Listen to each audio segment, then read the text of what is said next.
제가 한 14년 전에 전임 전도사 때 동양의 나폴리라는 별명이 붙어있는 통영의 소매물도로 교육자 수련회를 가게 됐습니다. 그때 기억이 너무 좋아서 우리 아이들에게도 한번 보여주고 싶어서 이번 여름 휴가 때 배 타고 거제에서 통영 소매물도로 들어가게 됐습니다. 여러분, 배 타고 섬에 들어갈 때 하는 필수 코스 있죠? 새우깡으로 갈매기 꼬시는 거. 저도 애들 그렇게 새우깡 사주고 갈매기를 밥 주는 것을 옆에 사진 찍고 있다가 번뜩 그런 생각을 하게 됐습니다. 내가 직접 갈매기에게 새우깡을 주는 거를 내가 스스로를 찍으면 어떨까? 어떤 장면이 나올까? 그래서 한 손에는 새우깡 하나 잡고 한 손에는 카메라를 이렇게 잡으면서 계속 갈매기를 유혹했습니다. 그래서 적당한 타임 되면 딱 찍으려고 이렇게 유혹하다가 이때다 싶어서 딱딱딱딱 찍었어요, 사진을. 근데 우연치 않게 사진이 너무 잘 나온 것 같아가지고 제가 한번 보여드리도록 하겠습니다. 제가 찍은 사진입니다. 감탄을 하시네요. 여러분 봐도 괜찮아 보이시나요? 이 방정남 목사님께서 색깔 보정을 해주셔가지고 더 예쁘게 보이는데, 방정남 목사님께서 저거 잘 찍었다고 이렇게 이야기해 주셨습니다. 제가 이 사진을 보고 정말 많은 생각을 하게 됐습니다. 그중 생각하게 된 것이 탐욕에 관한 겁니다. 저 갈매기 새우깡 하나에 목숨 건다. 제가 나쁜 의도가 있지 않아서 그렇지, 여러분, 제가 저 갈매기를 잡으려고 의도하고 이렇게 새우깡으로 이렇게 유혹하고 이 오른손에는 카메라가 아니라 그를 해칠 어떤 도구를 갖고 있다고 하면 저 친구는 죽은 목숨입니다. 낚시를 하는 거죠. 덫을 놓는 것도 얘와 똑같습니다. 그 뒤에 사진 계속 보여주세요. 잘 나왔으니까. 아니 그거 말고 그 전 거. 지금 보여주면 안 되는데 왜 이걸 보여주세요. 이거 저 뒤에 따라오는 저 친구도 경쟁에서 밀려난 친구지만 저 새우깡 먹으려고 뒤에서 따라오는 거 보십시오. 1인자나 2인자나 탐욕이 가득했습니다. 제가 저 사진을 보고 정말 놀란 것은 저 갈매기의 눈빛이었습니다. 여러분, 사진 방금 그거 다시 보여주시면요, 저 새우깡 하나 집어 먹으려고 저 목숨 걸고 이글이글 타오르는 저 눈빛, 탐욕의 눈빛. 제 농심도 대단한 것 같아요. 제 새우깡 50년 동안. 여러분, 이 사진 뒤에 결과가 어떻게 됐겠습니까? 저 새우깡을 먹었을까요? 안 먹었을까요? 못 먹었어요? 좀 이따가 결과를 알려드리도록 하겠습니다. 오늘 본문에서도 이 갈매기와 닮은 새가 등장합니다. 까마귀가 나오고 비둘기가 등장하는데 이 두 새는요, 극단적으로 대조되는 새입니다. 성경은 이 새의 극단적인 모습을 통해서 우리에게 메시지를 전하고 있습니다. 이 새가 어떤 부분에서 극단적인가? 하나는 부정함의 극치, 하나는 거룩함의 최고.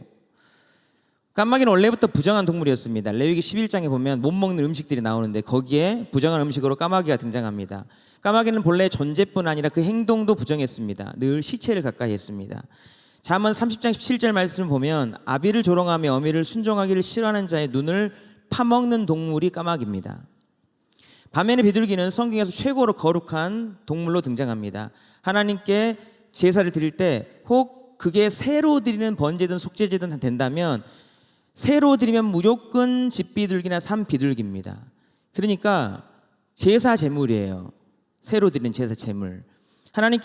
예수님께서 세례를 받으실 때 하나님의 성령이 비둘기같이 위에서부터 내렸죠. 성령을 상징합니다. 예수님께서 마태복음 10장에서 제자들을 파송하시면서 말씀했습니다. 뱀처럼 지혜롭고 비둘기처럼 순결하라. 순결의 상징입니다.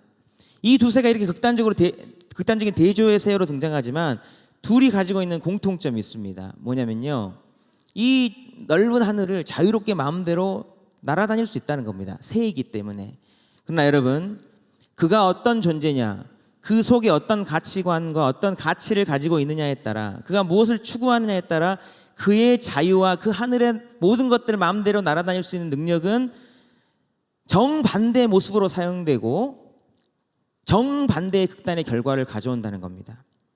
오늘 본문은요, 노아 심판 이후에 이제 다시 새롭게 시작해야 하는 그런 순간입니다. 방주에서 이제 세상으로 다시 나가야 됩니다. 그 세상으로 나가는 첫 생명체 존재를 거룩한 또한 부정한 두 극단의 새인 까마귀와 비둘기를 선택해서 보여주는 뜻이 있는 것입니다.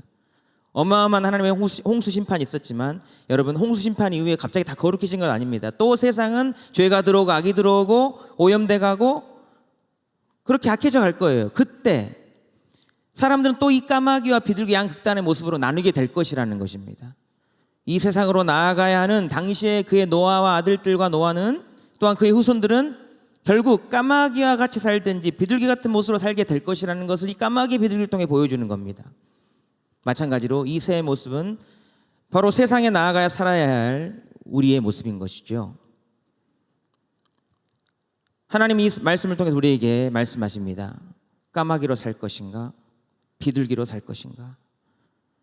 하나님께서 세상 가운데 우리를 내보내시는 뜻이 무엇인지 오늘 본문 까마귀와 비둘기 모습을 통해서 세 가지로 함께 살펴보겠습니다. 첫 번째는 방주로 돌아오지 않는 까마귀입니다. 6절 7절 말씀을 같이 한번 읽습니다. 시작. 40일을 지나서 노아가 그 방주에 낸 창문을 열고 까마귀를 내놓음에 까마귀가 물이 땅에서 마르기까지 날아 왕래하였더라. 까마귀가 물이 땅에서 마르기까지 날아 왕래하였더라. 까마귀는 돌아오지 않았습니다. 왜 돌아오지 않았을까요? 8절 그 다음 절 보시면 비둘기를 내놓았을 때 비둘기가 왜 그랬는지 그 모습과 비교해 보면 알 수 있습니다. 8절에 비둘기는 발 붙일 곳이 없어서 돌아왔다고 기록하고 있습니다. 까마귀에게는 그러면 발 붙일 곳이 있었다는 거예요. 그러니까 방주로 안 돌아왔습니다. 오늘 본문의 상황은 모든 것이 물에 잠겨 있고 이제 봉우리만 살짝 보이는 그런 상태이거든요. 이런 상태에 까마귀가 발 붙일 곳이 어디 있겠습니까? 지금의 노아 방주의 바깥 상황은 홍수 심판으로 인해서 익사한 많은 사체들이 시신들로 가득했을 겁니다. 시간이 흘러 썩어가면서 물이 둥둥 떠다니는 그 썩어 문드러진 사체들은 까마귀의 본성과 탐욕을 자극합니다. 까마귀 눈에 어디든 보이는 것이 동물의 사체와 사람의 시체입니다. 그가 좋아하는 죽은 시체, 거기서 그는 살을 파먹고 눈을 파먹느라고 정신이 없었을 거란 이야기죠. 바로 그 시체들이 그 까마귀가 발붙일 곳이었습니다. 그래서 까마귀는 돌아오지 않았습니다. 이런 까마귀 모습은요, 그에게 자유가 주어질 때 그 자유를 오로지 자신의 탐욕을 위해서 부정한 것들에 코를 박고 살다가 결국 돌아야 할 곳에 돌아오지 못하는, 하나님께 돌아오지 못하는 사람들의 모습인 것입니다. 제가 여러분 조금 전에 사진 보여드리면서 결과를 말씀드린다고 했는데요, 하나 보이시겠습니까? 먹었습니다. 낚아채 먹었습니다. 저는 그 순간 깜짝 놀랐습니다. 왜냐하면 날씨도 너무 저렇게 화창하고 맑은데 제 얼굴에 물이 떨어졌거든요. 나중에 사진을 보고 알게 됐습니다. 저거는 물이 아니라 갈매기의 침방울이었구나. 제가 갈매기의 침을 맞은 사람입니다. 확대 사진 하나만 보이시겠습니까? 보이세요 저거? 질질질질 침을 흘리다가 새우깡을 집어먹으려고 입을 벌릴 때 그 씹는 순간 침이 튀겨서 그게 하늘에서 침방울이 돼서 제 얼굴에 떨어진 거고, 저 사진에 극적으로 저렇게 잡힌 겁니다. 사랑하는 여러분, 새우깡 하나에도 이런데 천지에 좋아하는 시체들이 그득한데 까마귀가 어떻게 하겠습니까? 탐욕 때문에 방주에 결코 돌아오지 못하는 사람들의 모습이 이러하고 우리는 그런 유혹에 노출되어 살고 있다는 겁니다. 이 세상에는 우리의 정욕과 탐심을 자극하는 어마어마한 것들이 많이 있고요, 그것은 계속적으로 발전 진화하면서 우리를 유혹합니다. 거기에 우리의 탐심의 마음이 낚이는 순간 우리는 더 이상 주님을 찾지 않게 되고요, 결국 생명의 줄이 끊어질 수도 있는 것입니다. 탐욕으로 인해서 묶여가지고 정신적으로나 육체적으로나 영혼이 피폐해져가지고 죽음에 이르는 사람이 얼마나 많은지 여러분 주변에 돌아보시기 바랍니다.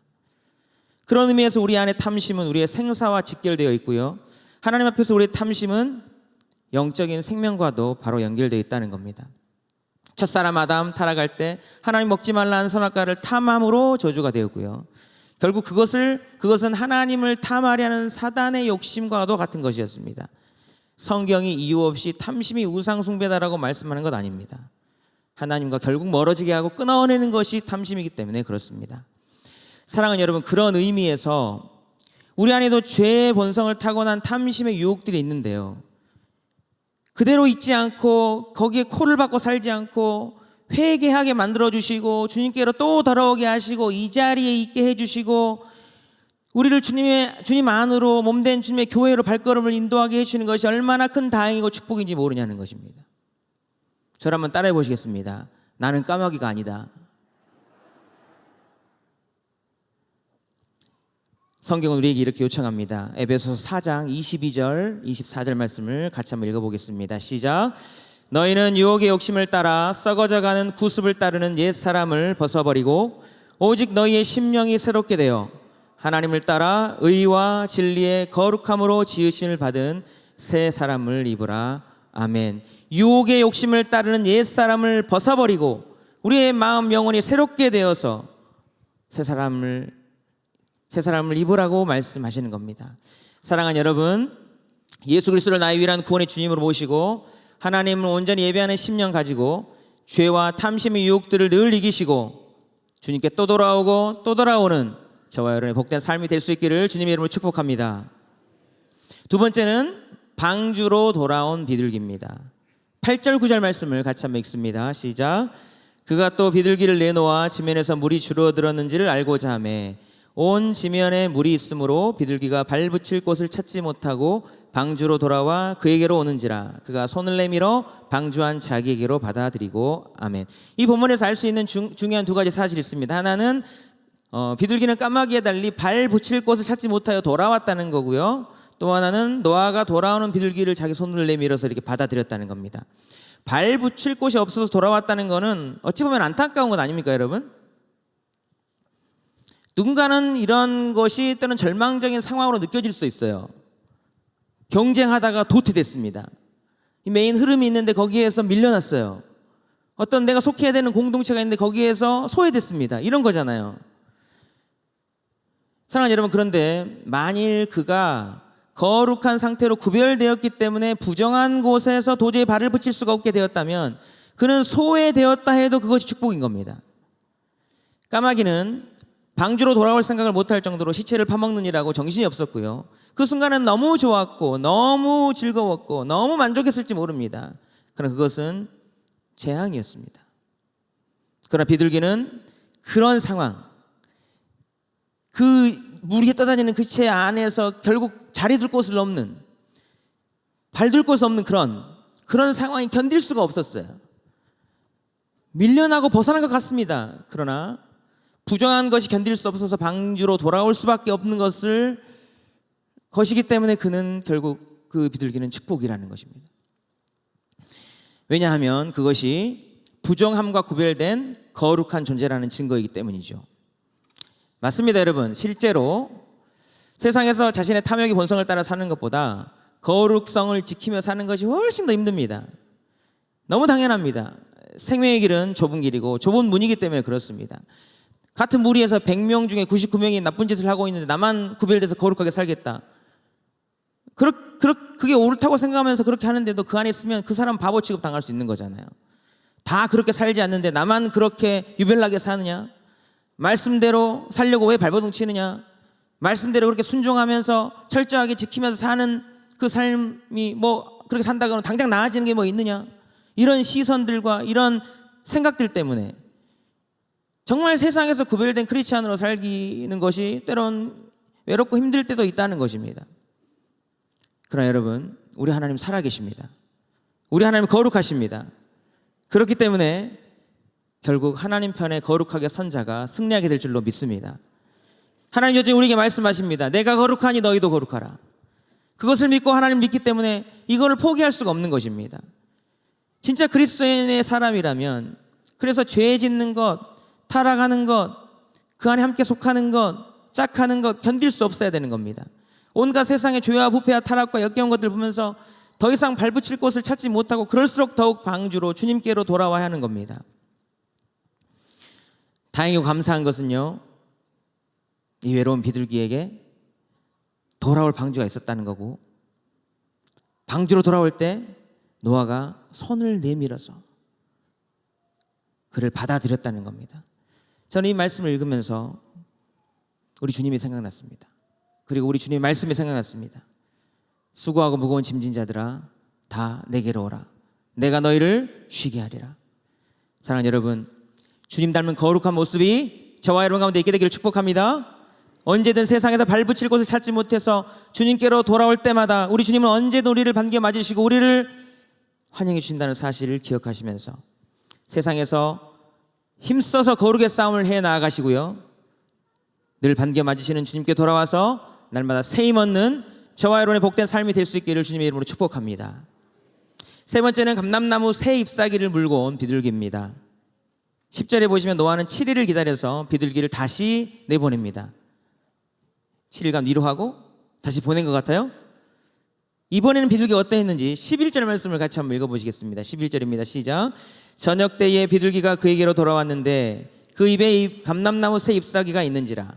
이에 노아가 땅에 물이 줄어든 줄을 알았으며. 아멘. 중요한 것, 이전하고 다르죠? 감람나무 새 잎사귀를 물고 돌아온 겁니다. 무슨 의미일까요 이게? 감람나무는 올리브나무라고도 하고 이 열매로 기름을 짜죠. 그게 감람류입니다. 등잔불에 성소 안에 등잔불에 등불을 붙이는 기름입니다. 성령의 기름 부심을 또한 상징하고요. 이 감람나무는 성전 내부의 중요한 재료들을 이걸로 만듭니다. 성전 지성소 안에 두 그룹도 이 감람나무로 만들어졌죠. 스가랴와 계시록에 이 등잔대 옆에 서 있는 두 감람나무는 하나님의 기름 부음 받은 사람이라는 것을 또 상징합니다. 감람나무는 거룩과 순결 그 자체입니다. 까마귀는 시체를 쫓아다니면서 그 더러운 곳에서 이렇게 묻혀 있을 때에 비둘기는 다시 나갔을 때 거기서 그 감람나무 새잎 그것을 찾아서 물고 온 거예요. 여러분, 이 비둘기 이런 모습을 저는 한 단어로 표현해 볼 수 있다고 생각했습니다. 뭔지 아세요? 분별입니다. 분별. 가장 타락한 곳에서 거룩의 가능성조차도 찾아내서 그 싹까지도 떼올 수 있는 분별. 타락한 곳에서 가장 거룩한 것을 취할 수 있는 이 분별의 능력이 있어야지 그리스도인이 오염된 세상 가운데서도 거룩한 하나님으로 살아갈 수가 있는 것입니다. 그래서 여러분, 우리 구원의 여정에 있어서 가장 필요한 것은 가장 먼저는 이 까마귀의 상태에서 벗어나서 방주로 돌아오는 것이 1번이겠죠. 그 다음에는 거룩하게 자신을 구별하는 것일 겁니다. 비둘기가 발 붙일 곳을 찾지 못해서 방주로 돌아오는 것입니다. 그러나 여러분, 그게 다가 아닙니다. 왜냐하면은 방주에 늘 있을 수 없기 때문에 오늘 본문에서 노아가 다시 보냈던 것처럼 세상 속으로 나아가야 되기 때문에 방주에만 머무르지도 않고 오염된 세상에서도 오염되지도 않고 이 세상에 나아가서 자신을 그 가운데서 거룩하게 구별하는 삶을 지속적으로 살아내야 하기 때문에 속된 것과 거룩한 것을 분별할 수 있는 그 분별의 능력이 필요하다는 겁니다. 이것을 위해서 하나님은 구약에는 제사장이 따로 있었지만 신약에는 우리를 모두 다 왕같은 제사장으로 불렀다고 했습니다. 우리에게 비추신 구원의 빛을 우리를 통해서 이제 세상에 나가서 비추도록 하기 위해서 그 제사장의 가장 중요한 사명이 뭐냐면요, 분별입니다. 만약 자기가 분별하지 못하면 나도 헷갈리는데 누구한테 빛을 비추겠습니까? 우리 함께 베드로전서 2장 9절 말씀을 같이 한번 읽어보시겠습니다. 시작. 그러나 너희는 택하신 족속이요 왕같은 제사장들이요 거룩한 나라요 그의 소유가 된 백성이니 이는 너희를 어두운 데서 불러내어 그의 기이한 빛에 들어가게 하시니에 아름다운 덕을 선포하게 하려 하심이라. 너희는 왕같은 제사장들이다. 이유는 목적은 아름다운 덕을 선포케 하려 합니다. 내가 분별이 안 되는데 누구이가 선포하겠습니까? 이 왕같은 제사장들에게 주어진 가장 중요한 사명이 분별이라는 겁니다. 이게 제 말이 아니고요, 여러분. 처음 제사장을 세워서 직무를 감당하게 할 때 이 말씀을 하셨습니다. 하나님께서 처음 아론 대제사장으로 세워서 그 첫 직무를 감당하게 할 때 그 아들 2명 제사장에게 직무를 맡겼죠. 근데 그 친구들이 거룩한 것과 속된 것을 분별하지 못해서 그 거룩한 직분을 감당하는 그 영광의 자리에서 내려짐과 함께 목숨까지 같이 잃어버렸습니다. 이 사건이 있은 후에 모세는 아론에게 나타나서 회막에 들어갈 때에 포도주와 독주를 마시지 말라고 권합니다. 명령합니다. 이유는요, 이 제사장의 분별력이 흐려지기 때문에. 여러분, 레위기 10장 10절 말씀을 같이 한번 읽어보시겠습니다. 그때 하신 말씀입니다. 시작. 그리하여야 너희가 거룩하고 속된 것을 분별하며 부정하고 정한 것을 분별하고 거룩하고 속된 것을 분별하며 부정하고 정한 것을 분별하는 것이 제사장에 꼭 필요한 사명이고 능력이에요. 그렇기 때문에 여러분, 이 영적 분별력, 세상에 나아가 왕같은 제사장들로 부르신 우리에게 이 영적 분별력을 흐리게 만드는 모든 가능성들을 최대한 차단해야 되는 겁니다. 신약에서도 똑같은 말씀을 하셨습니다. 오늘 본문을 그대로 판박해 놓은 것 같은 말씀. 로마서 12장 2절 말씀을 같이 한번 읽어보시겠습니다. 시작. 너희는 이 세대를 본받지 말고 오직 마음을 새롭게 함으로 변화를 받아 하나님의 선하시고 기뻐하시고 온전하신 뜻이 무엇인지 분별하도록 하라. 제가 번호를 3개 붙여놨는데요. 너희는 이 세대를 본받지 말고 까마귀와 같은 탐욕으로 말미암아 세상의 즐거움에 코를 박고 살다가 주님께로 돌아오는 그 기회조차도 잃어버리는 일이 일어나서는 안 된다. 이 세대를 본받지 말라. 두 번째, 오직 마음을 새롭게 함으로 변화를 받아 발을 둘 곳이 없음을 알고 자신을 구별하여 방주로 돌아오는 자가 되라는 겁니다. 코 박지 말고 변화되어서 돌아오라는 것을 의미한 거죠. 거기다가 하나님의 선하시고 기뻐하시고 온전하신 뜻이 무엇인지 분별하도록 하라. 다시 세상에 내보냈을 때 그 오염된 곳에서 지속적으로 계속 그 감람나무 새 잎사귀를 분별하여 찾아올 수 있는 그 능력 있는 자가 되라고 말씀하시는 겁니다. 사랑하는 여러분, 저와 여러분 가운데 거룩하고 속된 것을 분명하고 확실하게 분별할 수 있는 지혜와 능력 있게 되기를 주님의 이름으로 축복합니다. 이 분별의 기준이 되는 것은 하나님의 말씀이겠죠. 또 하나 그 살아계신 하나님의 말씀이 말씀되게 하시고 역사하게 만드는 성령의 능력이겠죠. 얼마나 말씀에 충만한가, 얼마나 성령의 사람으로 충만한가. 이 가을 우리 가운데 말씀이 풍성케 하는 자리들이 있습니다. 내일부터 시작하는 온라인 말씀 묵상 있죠. 여러분 계속적으로 해오고 계시잖아요. 40주 말씀 통독, 성경 통독, 기도 훈련. 그리고 또 가을에 여러분 양육 훈련이 세팅돼서 또 실천될 것입니다. 그 모든 말씀이 풍성케 하는 자리에 여러분 적극 함께 하셔서 여러분 나의 말씀이 풍성하게 되는 은혜가 있게 되기를 주님의 이름으로 축복하고 말씀의 사람으로 세워지는 은혜가 있게 되기를 바랍니다. 우리 안에 탐욕이 단 1%도 자리하지 못하도록 하고 혹시 들어와서 우리를 유혹하더라도 분별하고 다스리는 은혜가 있도록 이 가을 애써 말씀과 성령의 사람으로 나아가시기를 주님의 이름으로 축복합니다. 저를 한번 따라해 주시기 바랍니다. 구원받은 나는 더 이상 까마귀가 아니다. 나는 비둘기다. 나는 거룩한 하나님의 사람이다. 맞습니다. 우리는 더 이상 까마귀가 아니고 거룩한 하나님의 사람, 비둘기입니다. 세상이 발붙일 곳이 없다 느낄 때에 주님께로 돌아오는 비둘기. 지극히 오염된 세상 속에서도 거룩한 것을 발견하고 취할 수 있는 비둘기. 그 분별이 능력 있는 비둘기로 살아서 풍성한 구원 열매를 맺으시고 승리로 하나님께 영광 돌리는 저와 여러분의 복된 삶이 될 수 있기를 주님의 이름으로 축복합니다. 기도하시겠습니다. 하나님 아버지, 구원받은 우리는 까마귀가 아니라 비둘기입니다. 세상은 우리를 욕심을 따라 살아가게 하기 위하여서 늘 유혹하고 우리의 마음을 빼앗아가지만 거기에만 마음 둘 수 없어서 다시 주님께로 돌아오는 비둘기입니다. 늘 반겨 맞아주시는 주님 품으로 돌아오는 저희들 되게 해 주시옵소서. 그러나 하나님, 우리가 방주에만 머물러 있지 않고 세상에 나아가 빛을 비추시길 원하신 줄 알기에 또 세상으로 나아갑니다.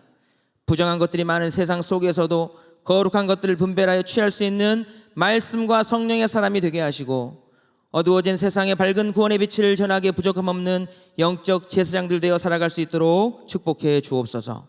우리가 먼저 그렇게 살아가고 우리의 가정도 그렇게 구별되고 우리의 자녀 후손들에게도 이 귀한 모습 이어갈 수 있도록 은혜 위에 은혜를 더하여 주옵소서. 감사드리며 예수님의 이름으로 기도드리옵나이다. 아멘.